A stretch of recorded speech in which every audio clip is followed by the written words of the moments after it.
கயிறை போட்டு மிருகங்களை பிடிக்கணும். நீங்க கவுபாய் ட்ரெஸ் போட்டுக்கணும். போட்ஸ் பின்னாடி ஒரு சக்கரம் இருக்கு, அதுல இருந்து சத்தம் வரும், அதுதான் ரோடியோ. டைட்டான ஜீன்ஸ போட்டுக்கணும், அது டைட்டா இருந்தாலும் பார்க்க அழகா இருக்கும். அப்புறம் பக்கிள்ஸ் ரொம்ப பெருசா பட்டியா இருக்கணும், இதுதான் ரோடியோன்னு சொல்லுவாங்க.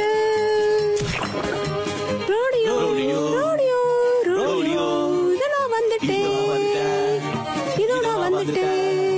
ரோடியோ ரோடியோ ரோடியோ இதெல்லாம் வந்துட்டேன், இதெல்லாம் வந்துட்டேன். கிட்டே பிடிச்சுக்கணும், விடக்கூடாது. மாடு குதியோ குதியோன்னு குதிக்கும்.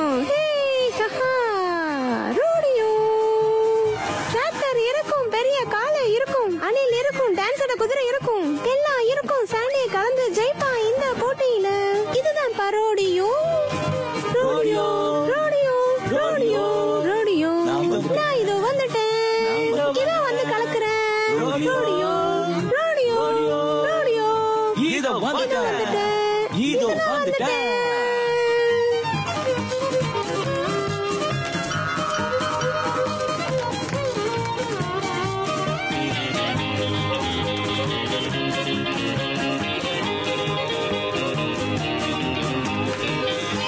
ஒரு விஷயத்த மறக்காதீங்க, நாம சோகமா இருக்கும்போது யார் நம்மள சிரிக்க வைக்கிறாங்களோ அது வேற யாரும் இல்ல, அவனை பார்த்தா நமக்கு சிரிப்பு வரும், அதுதான் ரோடியோ க்ளவுன்.